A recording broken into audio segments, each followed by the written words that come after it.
1, 0.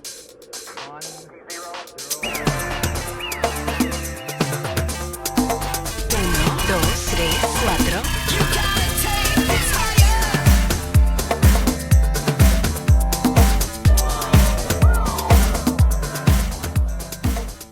Hi everyone, welcome to Sum and Difference Identities.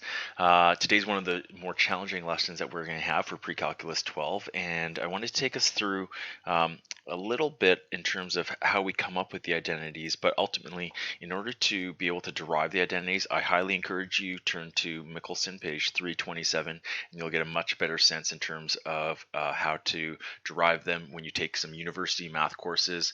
That's going to become something that will become a big focus in lectures, is how to create each of the formulas or how to be able to prove certain things. And so I encourage you to take a look at that. I'll talk about it a little bit at the start right here, but otherwise we're going to take some things for granted, and we'll have some identities to be able to work with, and I'm sure you'll find that just as challenging. So the first question I want to pose is sine x plus y equal to sine x plus sine y? So one thing that we have to think about is the idea of the distributive property or the distributive law, where we think that, if you have something like 3 times x plus 2, we know that we can distribute that 3 to become 3x plus 6. And we're allowed to distribute numbers, but we're not allowed to necessarily distribute mathematical symbols. In fact, we're not allowed to distribute a mathematical symbol. Think back to when we learned logs. If you had something like log x plus 2, one of the most common errors that people make is to think that that somehow becomes log x plus log 2. Well, that's using the product law, and that's not an appropriate use of being able to expand a log. And so because a log is just a mathematical symbol and you're not allowed to expand that, we would say the exact same thing is true here, where you can't distribute a sine value in just to be able to do something like that. So let's confirm that, and let's say something like this. Well, what if x was, say, 30 degrees, and let's say y was 60 degrees? Then if this was to be true, you could say sine of 30 plus 60 would be equal to sine 30 plus sine 60. So we're saying sine of 90 degrees. And if you were to solve sine of 90 degrees, you will remember that that's going to be equal to 1. But if we had sine of 30 degrees and you worked that out, sine of 30 degrees is 1/2 and sine of 60 degrees is root 3 over 2. And if you add 1/2 plus root 3 over 2, that is not going to be equal to 1. So we know for sure then that this statement here is not going to be equivalent to that statement right there. You could do quickly the same thing with cosine, and we'll come up with the exact same confirmation here. So if you said something like that, and you said cosine of 30 plus 60, is that going to be equal to cosine of 30 degrees plus cosine of 60 degrees? Well, cosine of 90 degrees is equal to 0. And that will not be equal to cosine of 30, which is root 3 over 2, and cosine of 60, which is 1/2. So once again, we can now feel very confident saying that that's not a true statement. Now, in terms of what are true statements, well, on your identity sheet, make sure you have that handy with you. You'll be able to see that these are now all of our sum and difference identities. So we actually have 6 new identities that you're going to use over and over for today's work. And if you look at the Michelson chapter review, you'll notice that many of the questions actually are going to use these sum and difference identities along with the stuff that we learned from 7.1 to 7.3 to be able to put everything together. So what's the purpose of these identities? our first example is going to say this: find the exact value of cosine 105 degrees. Find the exact value, meaning that we should be able to do this without a calculator. And if we take a look at something like that, 105 degrees is not one of our special angle triangle ratios, and it's also not a quadrantal angle. But it has some properties in which we may be able to break it down to become parts of that. So think of 105 and try and think about two numbers that could potentially either add or subtract to equal 105 that may have special angle triangle properties or quadrantal angle properties. So think about 105, and what if we said, I think the most obvious one would be 60 plus 45. And we know that's going to be equivalent to cosine of 105. And that's just saying within a bracket, you're allowed to join like terms. So that's something we're definitely allowed to do. And looking at your cosine sum identity, you know that cosine of a plus b would be equivalent to saying, well, I'll write out the formula here so we know exactly what I'm talking about.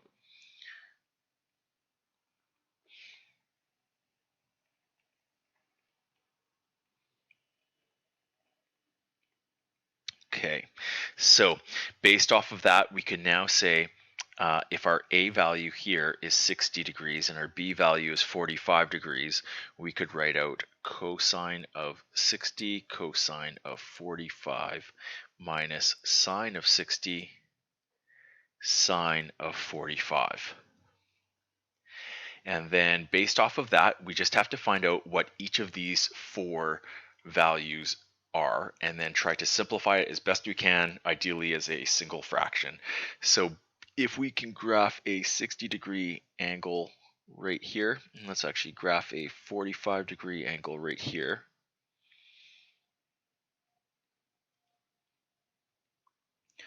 With 60 degrees, we know cosine is ca adjacent over hypotenuse.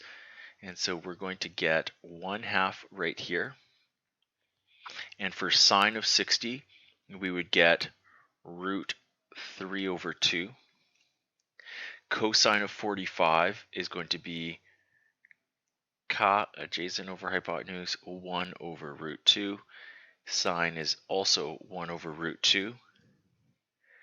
And then based off of this, we could say, well, they're going to have a common denominator of 2 root 2. And if we times the top by each other, we would get 1 subtract root 3. So I'm happy to leave it like that.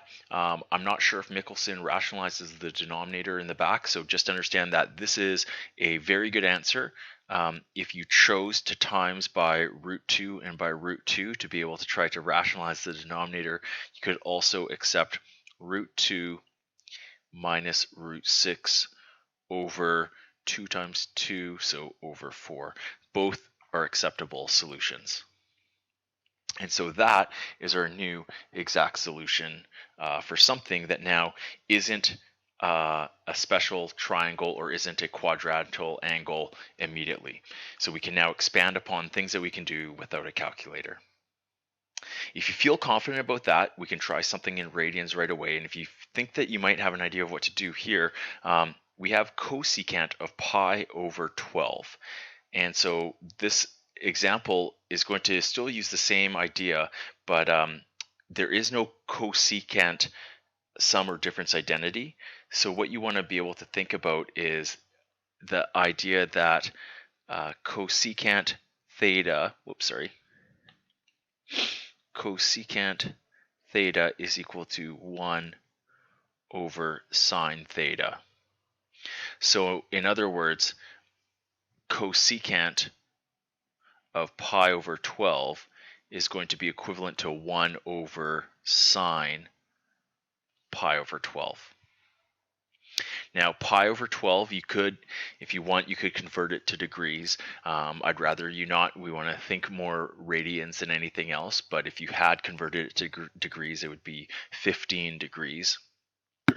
And what you could potentially think about is that would be, if it was say for instance 15 degrees, then you could say, well, I could do something with 45 degrees subtract 30 degrees, and that would be something in which you could say, well, if I was to try to break down pi over 12, I could say, let's try to keep, let's see, I could do 4 pi over 12 minus 3 pi over 12. 4 pi over 12 minus 3 pi over 12 is going to reduce to a single pi over 12.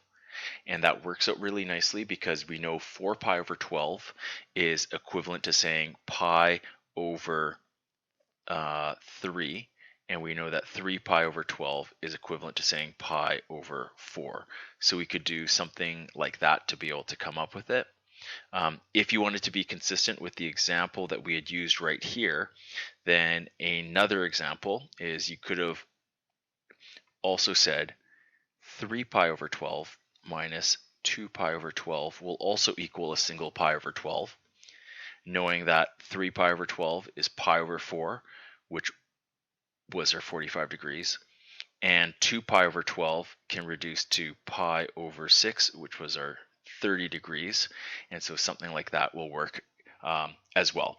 So let's use what we have right here and see what we could come up with. So because we're subtracting two values from each other, this is going to be using sine, and it's going to be using a sign difference identity, so sine A minus B. So take a look at your formula again, and let's see what we could come up with here. So we're going to now say this will be 1 all over, and then for our sine law, it's for our sum identity, we have sine A minus B. So we're going to say that's equivalent to sine A cos B. So here's our A, here's our B. Sine A cosine B minus cosine A and sine B. Then based off of that, we need to make sure we understand our 30-degree reference angle here for our pi over 6 ratio. And here's our pi over 4.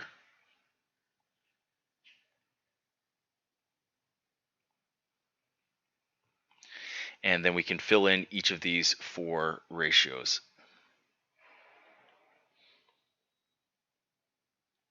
So sine of pi over 4 is going to give us 1 over root 2. Just like cosine of pi over 4 is also going to give us 1 over root 2. Cosine of pi over 6, that's going to be ca adjacent over hypotenuse, which is root 3 over 2. And then sine of pi over 6 would be 1 over 2. So we've come up with these values here, and let's tidy it up. So on the denominator, let's try to see if we can write that as a single fraction.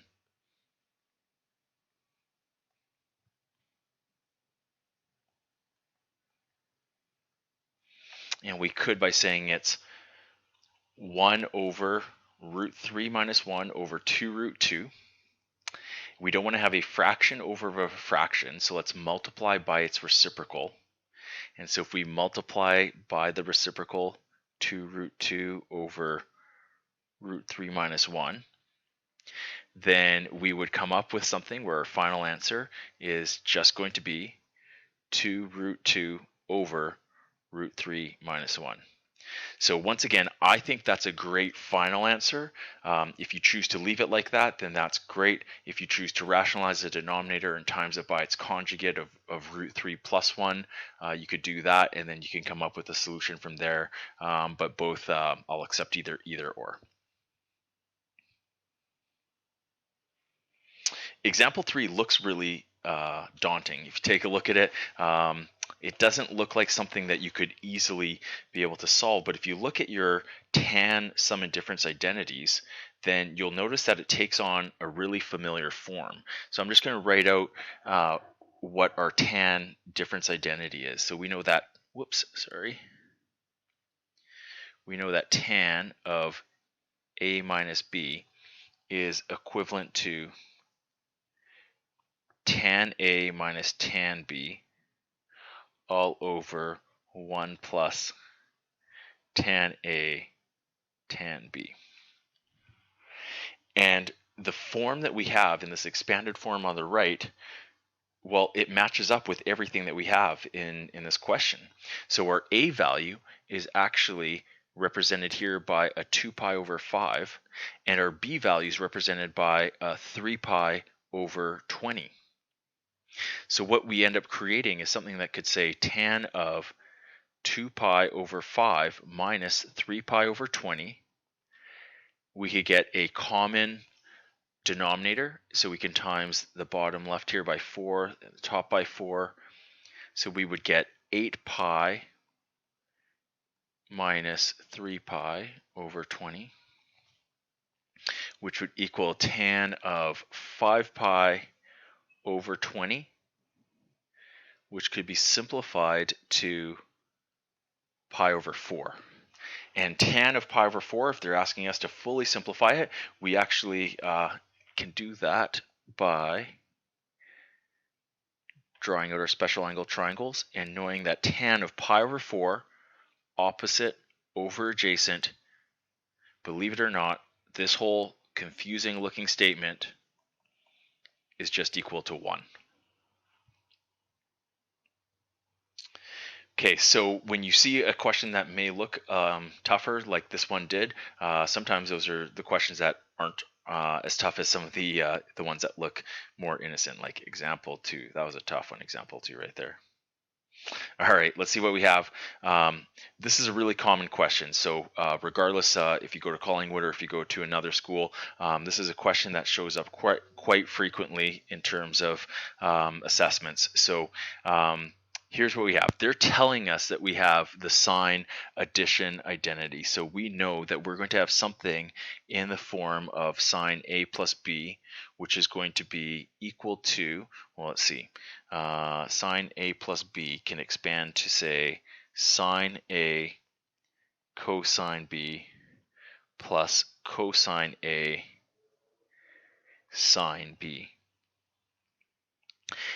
They're saying that sine A has these characteristics, sine B has these characteristics, and let's see what we could figure out from this. So sine A is equal to negative 3 over 5, which means that of the 4 missing values that we need to find out right now, we know that sine A will be negative 3/5. Similarly, we actually know that cosine of B is going to be 5 over 13. And based off of the information we have, we could find out the 2 remaining values. Angle A is in quadrant 3. So if we draw a triangle in quadrant 3, and you think about sine equaling opposite over hypotenuse, where your opposite is 3 and your hypotenuse is 5,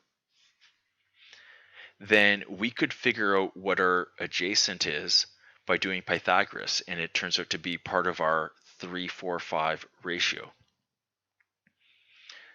which means that we can now find out what cosine of A is, because cosine of A is going to equal adjacent over hypotenuse, so cosine of A is going to equal negative 4 over 5. And we know using our cast that it would definitely be negative.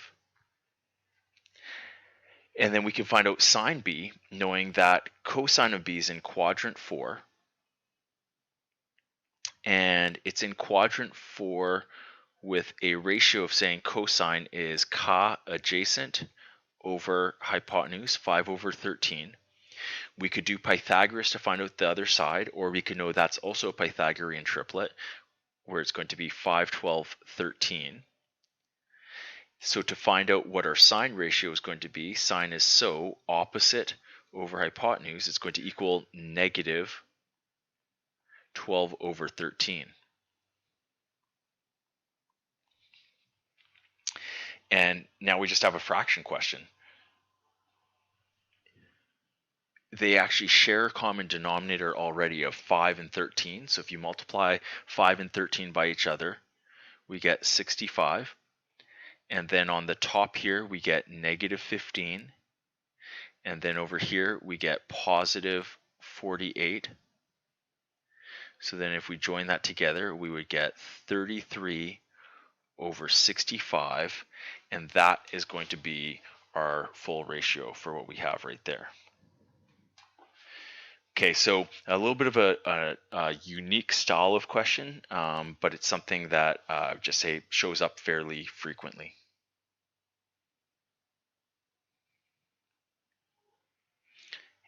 Here now we have a sum identity and a difference identity into the same question, and they're asking us to solve it in a way that we solved some questions from 7.3.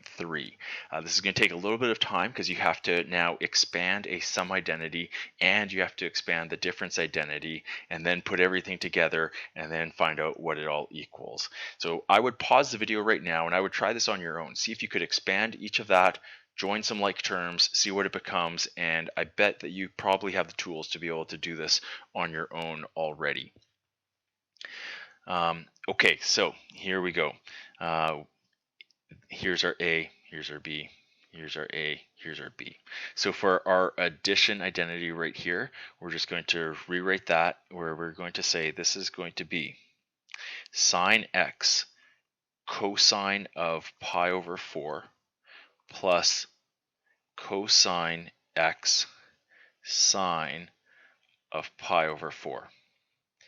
And that's just expanding our identity plus sine x cosine pi over 4 minus cosine x sine pi over 4.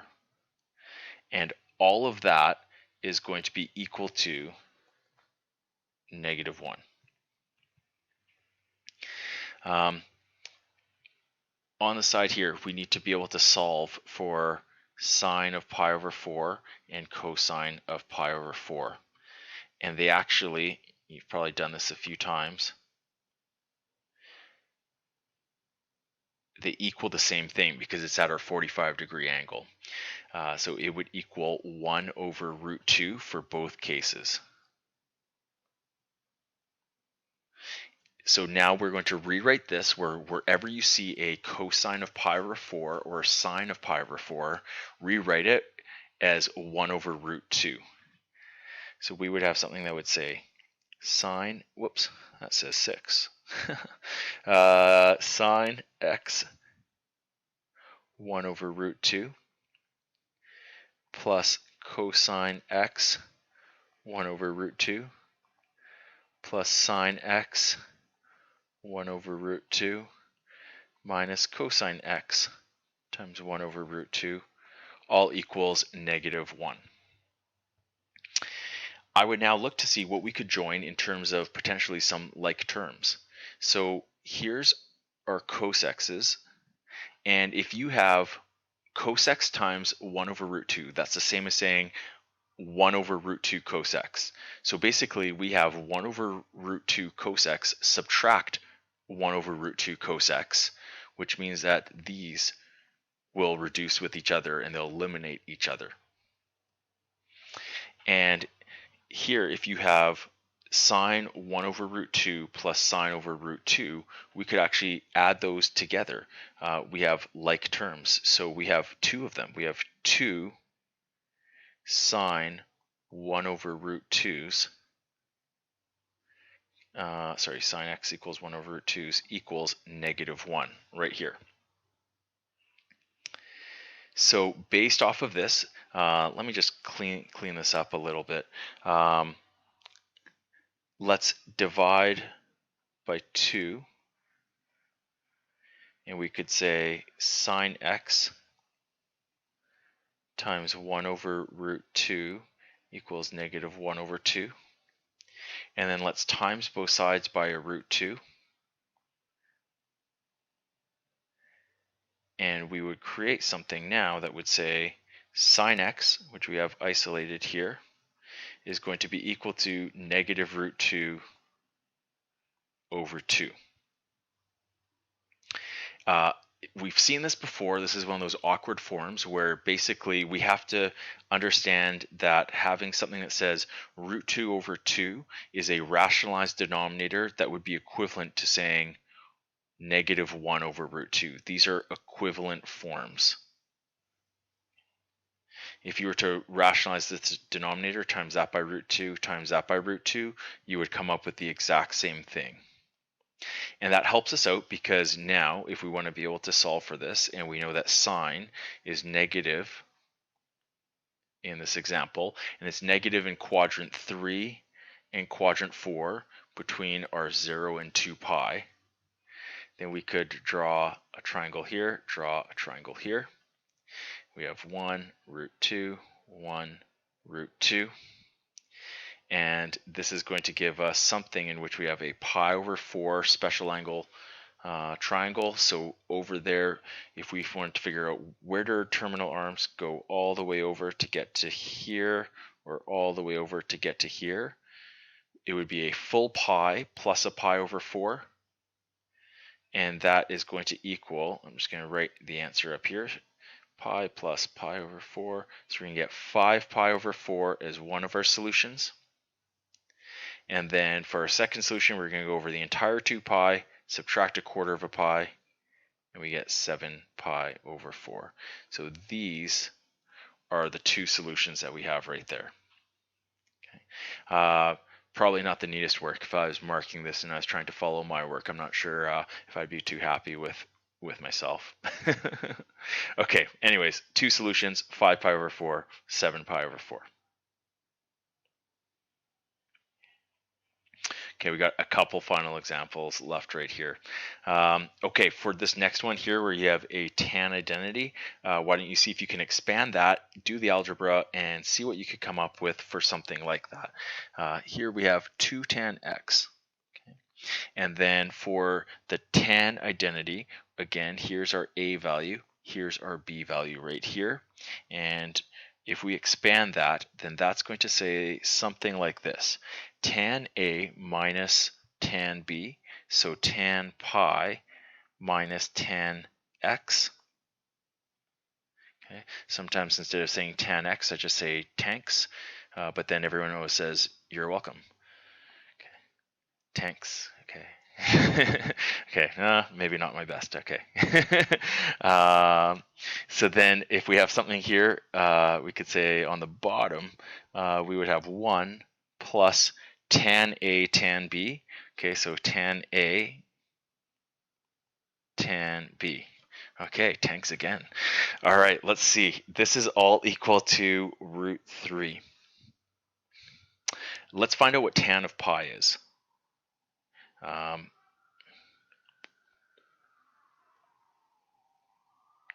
Tan of pi is the y value over the x value. It would equal 0 divided by negative 1. It would equal 0. So based off of that, tan of pi is 0. This tan of pi is 0. And you would get 2 tan x plus 0 minus tan x. So minus 1 tan x. And that's going to be divided by 1 plus tan x. Interesting. Okay, so sorry, it won't be because you have 1 plus 0 times tan x, which is 0. And so it would all be divided by a 1, which means that we don't even need to write that at all. We can join some like terms, and we'd be left with just 1 tan x. So when is tan x equal to root 3? And it's asking for the general form of this solution. tan x is positive in quadrant 1 and quadrant 3. And our ratio is going to be TOA, opposite over adjacent. So from our reference angle, our opposite is root 3, our adjacent is 1, meaning that this right here would be a 60-degree angle. Same thing over here. And based off of that, they're saying, what's the general form? Now, technically, I guess it should be asking for it in radians, just because we know that we have pi's over here. So we're going to for sure answer it in radians, knowing that right here, this terminal arm right there, that would be at pi over 3. And to find additional solutions for tan is unique, remember. There's nothing adjusting the period. It doesn't say tan 2x or tan 3x or anything like that. It just says tan x. And so because of that, we can just add every pi. We know every time you add a pi for a regular tan period, you're going to get to your next stage. So right here we have x equals pi over 3 plus every n pi, where n is an integer.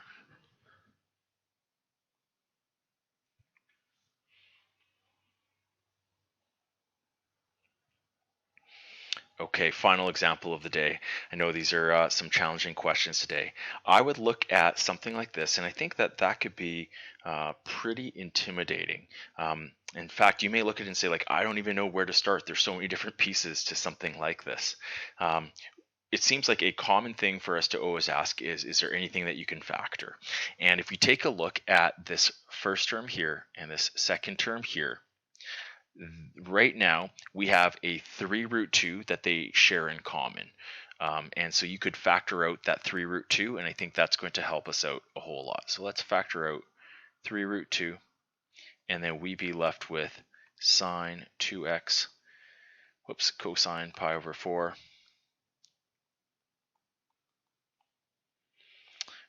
plus cosine 2x sine pi over 4. I would predict that probably it would be tempting then to look at cosine pi over 4, sine pi over 4, and try to find out that, hey, well, that's just saying 1 over root 2, and try and simplify it and just write it as a value. But when I'm looking at that and I see something that says sine cosine plus cosine sine, and I have something with that, I would look at my sum and difference identities, and that matches up with the sum identity for sine, knowing that right here, let's write this out here, sine a plus b is equal to sine a cos b plus cos a, sine b. We have that exact same form right here. So if our a value and our b values are consistent, which they are, then our a value is just a 2x, and our b value is just a pi over 4, which means we could now simplify this complicated looking statement into just sine a plus b, where our a is equal to 2x and our b is equal to pi over 4. We could write 3 root 2 sine, and then instead of saying a plus b, we could say 2x plus pi over 4. We're almost ready to answer a question. If you take a look at it, you could say, hey, this actually resembles something from Trig 1, where I think I can see my amplitude and period and phase shift. And whenever we did something like that, our first question there was, is it in ready form? And looking at the 2x that's right there, we know that 2 hasn't been factored out yet. So we should do that, and we could write something here where we factor out a 2. Okay, and so then we'd be left with pi over 8. We divided a 2 out. And so now, given this, can we answer our amplitude, period, and phase shift? Our amplitude is going to be 3 root 2. our period is going to be 2 pi over the b value. So it's going to be 2 pi over 2, which is just going to be pi. And our phase shift is going to be pi over 8 to the left. Okay, so given that, we're able to answer all of those characteristics. And I guess a question that looked pretty complicated was actually quite doable. Okay, so you're going to have a challenge with some of the homework questions here. So I'd say 7.4 and 7.5 in all of Michelson, I'd say these are the two hardest sections that you see in Pre-Calc 12. So make sure you ask lots of questions, make sure you work really hard on this, but here's your assigned homework. Thanks.